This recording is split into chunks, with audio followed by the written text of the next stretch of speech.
Ayun mga idol, may problema na naman ang GCash at ang PDAX dahil tumaas na naman ang crypto. Ito, tingnan nyo, maglalagin tayo. Ayan, may bago silang update. Kaya ayaw ma-open, mayroon silang VPN. I-turn off mo daw ang mga VPN nyo sa inyong cellphone, kaso kayo i-disable. Ayan po yung bagong update ngayon. Dahil tumaas ang crypto, itong problema sa PDAX sa Gcrypto. I-click natin itong click here, kaso ayan pong lumalabas.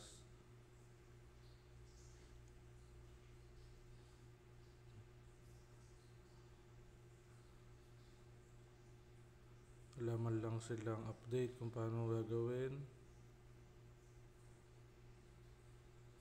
Ito mga idol, oh. Check natin maigi. Back tayo. Back to login.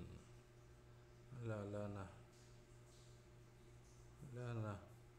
Ito na problema ngayon sa PDAX. Imbes na makakapag profit kahit kukunti, wala na naman. Dahil tumaas ang crypto, ito na naman ang kanilang pakulo para hindi tayo makapag-trade. Kahit papano sana ay makakapag-trade tayo. Wala na. Try nyo buksan yung PDAX ninyo at GCash kung ganito rin po ba sa inyo.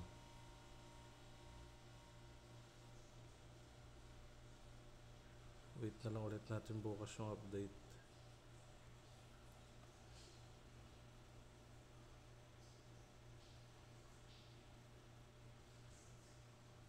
Hindi na makapag-login. Back. Ayan, wala talaga. Ayan ang sinasabi niya. Kailangan punta natin settings. Hanapin natin mamaya.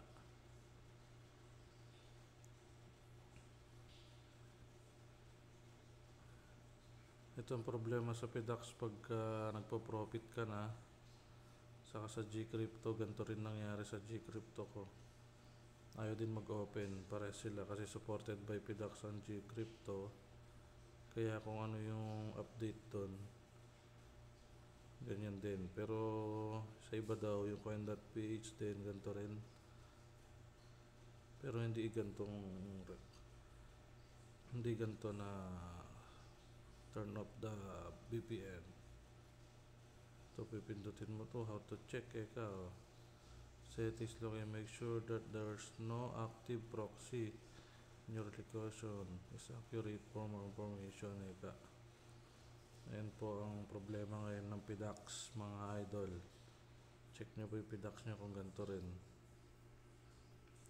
Kaya nakakalong moral pagka dito ka gagawa ng trade mo, kasi si Binance is magsasarado na. Baka gumagawa sila maintenance, kaso wrong timing yung maintenance nila. Okay. Ayan, mamaya na lang update ko kayo mga idol kung ano nangyari dito. Wala talaga, ayaw ma-open, oh. Ayaw na mag-back to login. Ito na lang ang nangyayari. Sige. Update later. Please like, share, and subscribe mga idol. Thank you.